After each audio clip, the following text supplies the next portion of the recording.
छत्तीसगढ़ के कोने कोने से आए हुए इतनी भारी संख्या में सभी भाइयों बहनों माताओं बुजुर्गों बच्चों, आप सब लोगों को मेरा नमस्कार, सबको मेरा प्रणाम।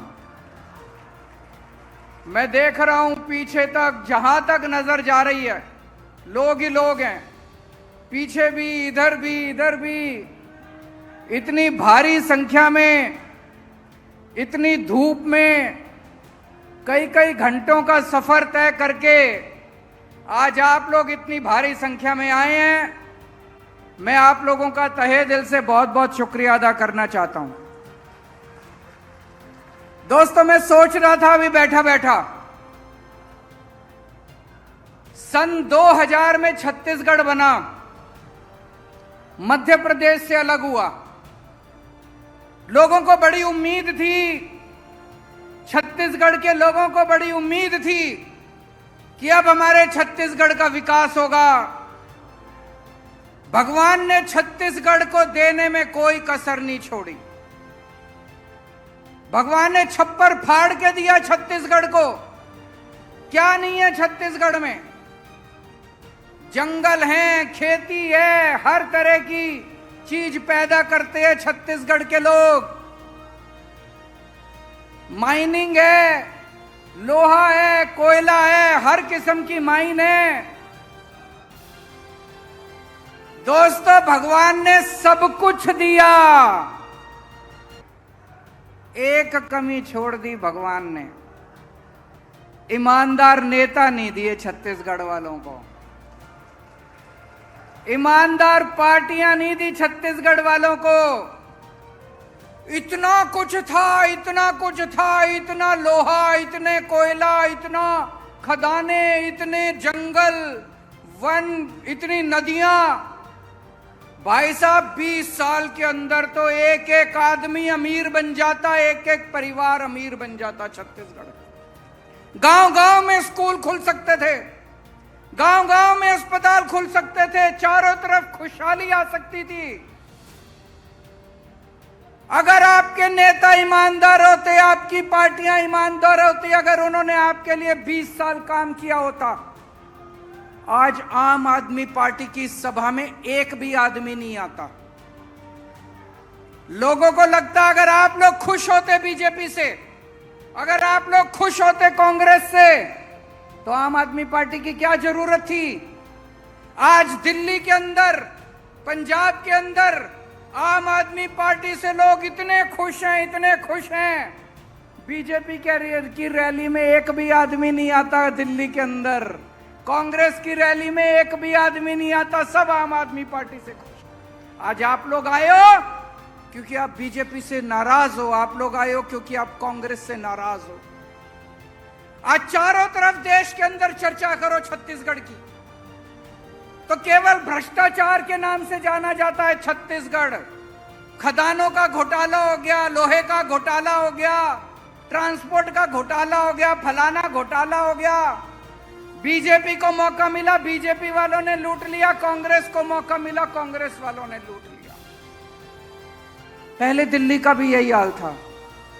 दिल्ली में जब हमसे पहले कांग्रेस की बीजेपी की सरकारें थी, पूरे देश में जाना जाता था, दिल्ली किस नाम से जाना जाता था? सीएनजी का घोटाला हो गया, 2G का घोटाला हो गया, कॉमनवेल्थ का घोटाला हो गया। जब से दिल्ली में आम आदमी पार्टी की सरकार बनी है, पूरे देश में लोग दिल्ली को कैसे जानते हैं? शानदार स्कूल बन गए दिल्ली में, शानदार मोहल्ला क्लिनिक बन गए दिल्ली में, शानदार अस्पताल बन गए दिल्ली में। तरक्की के नाम से जानी जाती है दिल्ली, विकास के नाम से जानी जाती है दिल्ली, खुशहाली के नाम से जानी जाती है दिल्ली। और अभी पंजाब में 1 साल हुआ है आम आदमी पार्टी को, चारों तरफ देश में पंजाब के चर्चे ही चर्चे हो रहे हैं, चर्चे ही चर्चे हो रहे हैं। मेरे को भी कुछ लोग मिले छत्तीसगढ़ के, बोले सर बिजली आती ही नहीं है छत्तीसगढ़ में, 7-7, 8-8 घंटे पावर कट लगते हैं। सही है कि गलत है? बिजली आती है कि नहीं आती है?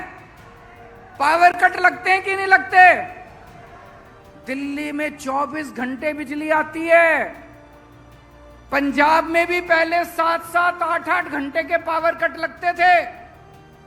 1 साल हुआ है भगवंत मान को मुख्यमंत्री बने, 1 साल, बस 1 साल। 1 साल में भगवंत मान ने पंजाब के अंदर 24 घंटे बिजली कर दी। अब बिजली के पावर कट नहीं लगते। नीयत ठीक है, ईमानदार हैं हम लोग, बेईमानी नहीं करते। अगर भगवंत मान 1 साल के अंदर पंजाब में 24 घंटे बिजली कर सकता है, अगर आम आदमी पार्टी की दिल्ली में सरकार 24 घंटे बिजली कर सकती है, तो ये बीजेपी कांग्रेस वाले 20 साल में छत्तीसगढ़ में नहीं कर सकते थे क्या? कर सकते थे। नीयत खराब थी 24 घंटे पैसे कमाने में, और पैसा, हाय पैसा, हाय पैसा, हाय पैसा। 24 घंटे पैसा कमाने में लगे रहते हैं ये लोग। और आपको जान के ताज्जुब होगा, छत्तीसगढ़ में बिजली इतनी महंगी है, जबकि यहां पे बिजली बनती है। दिल्ली में बिजली बनती नहीं है। दिल्ली में 24 घंटे बिजली आती है, मुफ्त बिजली आती है, मुफ्त। 0 बिजली का बिल आता है, सबका बिजली का बिल आता है, उस पे 0 लिखा होता है, 0। आपको यकीन नहीं होगा, चमत्कार है ये। बिजली का बिल 0 आता है, 24 घंटे बिजली आती है। छत्तीसगढ़ में बिजली नहीं आती, केवल बिजली का बिल आता है, मुझे पता चला। जब दिल्ली में मैंने बिजली फ्री करी, मोदी जी मेरे से इतना गुस्सा हो गए, इतना गुस्सा, आग बबूला हो गए, आंखें लाल हो गई मोदी जी की। बोले केजरीवाल फ्री की रेवड़ी बांट रहा है, केजरीवाल फ्री की रेवड़ी बांट रहा है। हाँ मोदी जी, मैं फ्री की रेवड़ी बांट रहा हूं, मैं फ्री की रेवड़ी बांट रहा हूं। आपके वाले तो सारे रेवड़ी लूट के ले जाते हैं, अपने घर भर रहे हैं सारी रेवड़ी से। मैं फ्री की रेवड़ी बांट रहा हूं। दिल्ली में मैंने हर दिल्ली वाले के हाथ में, हर दिल्ली वाले के हाथ में 7 फ्री की रेवड़ी रख दी। 7 रेवड़ियां हर एक को दे दी। पहली रेवड़ी, सबको फ्री बिजली दे दी, 24 घंटे बिजली दे दी। दूसरी रेवड़ी, पूरी दिल्ली में शानदार स्कूल बना दिए, इतने अच्छे स्कूल, इतने अच्छे स्कूल। अब अमीरों के और गरीबों के बच्चे एक ही स्कूल में पढ़ते हैं, एक ही डेस्क पे। जज का बेटा, आईएएस अफसर का बेटा और रिक्शे वाले का बेटा एक ही डेस्क पे एक ही किताब से पढ़ते हैं। तो दूसरी रेवड़ी मैंने सारे सब लोगों के बच्चों के लिए अच्छी और फ्री शिक्षा का इंतजाम किया है। तीसरी रेवड़ी, सबके लिए अच्छा इलाज का इंतजाम कर दिया। भाई साहब, आज इलाज इतना महंगा हो गया, घर में अगर कोई बीमार हो जाए, जमीन बेचनी पड़ जाती है, जेवर बेचने पड़ जाते हैं। दिल्ली में नहीं। अगर आपके घर में किसी को बुखार भी हो जाए, डॉक्टर को दिखाने जाते हो, डॉक्टर की फीस भी मुफ्त, दवाई भी मुफ्त, टेस्ट भी मुफ्त। अगर आपको कैंसर हो जाए, भगवान ना करे, बहुत बड़ा ऑपरेशन कराना हो, सारे ऑपरेशन का खर्चा मुफ्त, सब कुछ मुफ्त, सबका इलाज मुफ्त। बच्चों का भी, बूढ़ों का भी, अमीर का भी, गरीब का भी, सबका इलाज मुफ्त कर दिया। और शानदार इलाज, एयर कंडीशनड अस्पताल बना दिए, मोहल्ला क्लिनिक बना दिए पूरी दिल्ली के अंदर। ये तीसरी रेवड़ी, हर दिल्ली वाले के हाथ में ये तीसरी रेवड़ी रख दी। चौथी रेवड़ी, दिल्ली के अंदर बसों में महिलाओं का सफर फ्री कर दिया। किसी बस में चढ़ जाओ, प्राइवेट बस में चढ़ जाओ, सरकारी बस में चढ़ जाओ, कोई टिकट नहीं लगती किसी महिला की, सबको बसों का फ्री। पांचवी रेवड़ी, हर घर के अंदर जितने बुजुर्ग हैं, सब बुजुर्गों को फ्री में तीर्थ यात्रा करा के लाते हैं। अयोध्या जी लेके जाते हैं, रामेश्वरम लेके जाते हैं, पुरी लेके जाते हैं, शिरडी बाबा लेके जाते हैं।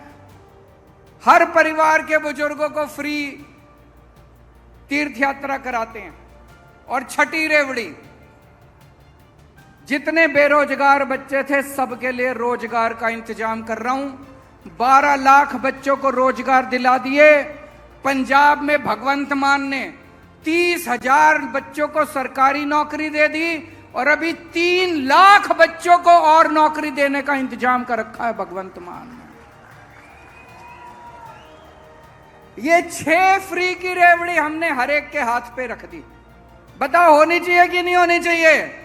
आज मैं छत्तीसगढ़ के लोगों से पूछना चाहता हूं, आपको पहली फ्री की रेवड़ी फ्री बिजली चाहिए कि नहीं चाहिए? हाथ खड़े करके, पीछे वाले भी हाथ खड़े करके बताना। आपको दूसरी फ्री की रेवड़ी फ्री शिक्षा चाहिए कि नहीं चाहिए? आपको तीसरी फ्री की रेवड़ी अच्छा इलाज चाहिए कि नहीं चाहिए? आपको चौथी फ्री की रेवड़ी रोजगार चाहिए कि नहीं चाहिए? आपको फ्री की तीर्थ यात्रा चाहिए कि नहीं चाहिए? आपको महिलाओं का सफर फ्री चाहिए कि नहीं चाहिए? मैं अगर गरीबों के हाथ में थोड़ी सी रेवड़ी रख दूं तो क्या तकलीफ है मोदी जी को?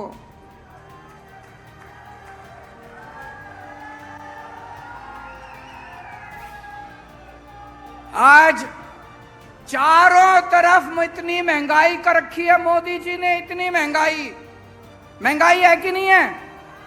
घर का खर्चा चलना मुश्किल हो रहा है। तनख्वाह बढ़ी नहीं, आमदनी बढ़ी नहीं और खर्चे बढ़ते जा रहे हैं। सब्जी महंगी हो गई, आटा महंगा हो गया, दूध महंगा हो गया, हर चीज महंगी होती जा रही है। कभी सोचा महंगाई क्यों हो रही है? कभी सोचा महंगाई क्यों हो रही है? अपने आप नहीं हो रही। मोदी जी ने इतना टैक्स लगा दिया, इतना टैक्स लगा दिया। आजादी के बाद इतना टैक्स कभी नहीं लगा था। दूध पे टैक्स लगा दिया, छाछ पे टैक्स लगा दिया, कभी नहीं लगा था दूध पे टैक्स, छाछ पे टैक्स कभी नहीं लगा था। लस्सी पे टैक्स लगा दिया, चाय पे टैक्स लगा दिया, कॉफी पे टैक्स लगा दिया, तेल पे टैक्स लगा दिया, आटे पे टैक्स लगा दिया, चावल पे टैक्स लगा दिया, हर चीज पे टैक्स लगा दिया। और टैक्स भी कोई थोड़ा मोटा नहीं। पेट्रोल यहां पे छत्तीसगढ़ में क्या भाव है? 102। पेट्रोल 102 रुपए लीटर है। अब पेट्रोल का भाव 57 रुपए है और 45 रुपए उसके ऊपर टैक्स है। 1 लीटर पेट्रोल 57 रुपए का आता है, 45 रुपए टैक्स। बताओ लूटेंगे क्या? अरे यार 57 रुपए का पेट्रोल है, 4 रुपए टैक्स ले लो, 5 रुपए टैक्स ले लो, 6 रुपए टैक्स ले लो, 45 रुपए टैक्स। ऐसे ही दूध पे लगा दिया, ऐसे ही सब्जियों पे लगा दिया, ऐसे ही छाछ पे लगा दिया, लस्सी पे लगा दिया, चाय पे, हर चीज पे टैक्स, हर चीज पे टैक्स। आपको ये जान के ताज्जुब होगा, हम कहते हैं ना अंग्रेज हमारा, जब अंग्रेज थे हमारा खून चूसते थे। अरे उन अंग्रेजों ने भी कभी दूध पे टैक्स नहीं लगाया था। उन अंग्रेजों ने भी कभी लस्सी पे, खाने पीने की चीजों पे टैक्स नहीं लगाया था। पिछले 75 साल में कभी खाने पीने की चीजों पे टैक्स नहीं लगा। मोदी जी ने तो खाने पीने की चीजें भी नहीं छोड़ी दोस्तों।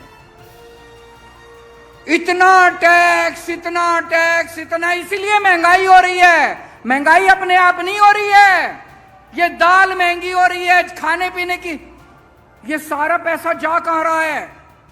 इतना टैक्स इकट्ठा करके मोदी जी कहां ले जा रहे हैं? लुटा रहे हैं। किसको दे रहे हैं? किसको दे रहे हैं? एक आदमी ने, इनके कई दोस्त हैं, इनके एक दोस्त ने बैंक से 34,000 करोड़ का कर्जा लिया। 34,000 करोड़ का कर्जा ले लिया, नीयत खराब हो गई, बोला मैं कर्जा नहीं देता। मोदी जी को क्या करना चाहिए था? उसको जेल में डालना चाहिए था कि नहीं डालना चाहिए था? उसका कर्जा माफ कर दिया। 34,000 करोड़ रुपए का कर्जा माफ कर दिया। एक और आदमी का 18,000 करोड़ का कर्जा, 1,000 करोड़ रुपए का कर्जा माफ कर दिया। 11 लाख करोड़ रुपए का कर्जा माफ कर दिया मोदी जी ने। आपसे दूध के ऊपर पैसे लेते हैं, छाछ पे पैसे लेते हैं, आटे पे पैसे लेते हैं, चावल पे पैसे लेते हैं और सारा पैसा लुटा देते हैं अपने दोस्तों को। सारा पैसा लुटा दिया। जितना अंग्रेजों ने 250 साल में देश को नहीं लूटा, इन लोगों ने 9 साल के अंदर भारत को लूट लिया। जितना कांग्रेस ने 75 साल में नहीं लूटा, इतना इन्होंने 6-7। इसलिए महंगाई हो रही है। और मैं आपसे पूछना चाहता हूं, जिस आदमी ने 34,000 करोड़ रुपए का कर्जा लिया बैंक से, मोदी जी ने उसका कर्जा माफ कर दिया, फ्री में कर दिया। मैं पूछना चाह रहा हूं, फ्री में कर्जा माफ कर दिया? कुछ तो लिया होगा। बताओ, आज की दुनिया में कौन फ्री में काम करता है? अरे अपना भाई कर्जा माफ नहीं करता। एक भाई दूसरे भाई से 100 रुपए ले ले, कोई माफ करता है भाई साहब? अपने माँ बाप को कोई नहीं पूछता, भाई को कोई नहीं पूछता, बच्चों को कोई नहीं पूछता। तो इतना 11 लाख करोड़ रुपए कर्जा माफ कर दिया, कोई फ्री में कर्जा माफ कर दिया क्या? तो बेईमानी करे मोदी जी और जेल जाए मनीष सिसोदिया। वो मनीष सिसोदिया बेचारा एक मास्टर का बेटा है। उसने दिल्ली के गरीबों के बच्चों को पढ़ाने के लिए स्कूल खोले, शानदार स्कूल बना दिए। आज दिल्ली के गरीबों के बच्चे, रिक्शे वाले मजदूरों के बच्चे डॉक्टर बन रहे हैं, इंजीनियर बन रहे हैं, वकील बन रहे हैं। किस लिए बन रहे हैं? मनीष सिसोदिया की वजह से बन रहे हैं। बेईमानी करें मोदी जी, जेल जाए मनीष सिसोदिया। एक वो गाना है ना, ऐसा कलयुग आएगा, दाना चुनेगा हंस, चुनेगा दाना दुनका, कौवा मोती खाएगा। कलयुग आ गया। इन्होंने 10 साल में भारत देश का बेड़ा गर्क कर दिया। इन्होंने नोटबंदी करी भाई साहब, नोटबंदी करी इन्होंने, पूरे देश का बेड़ा गर्क हो गया। कोई फायदा हुआ नोटबंदी से? किसी का फायदा? कह रहे थे भ्रष्टाचार खत्म हो जाएगा, हुआ भ्रष्टाचार खत्म? कह रहे थे आतंकवाद खत्म हो जाएगा, आतंकवाद खत्म हुआ? अगर कोई पढ़ा लिखा आदमी होता, कोई पढ़ा लिखा आदमी कभी नोटबंदी नहीं करता। कोई पढ़ा लिखा आदमी नोटबंदी नहीं करता। मैंने एक इंटरव्यू देखा था प्रधानमंत्री जी का।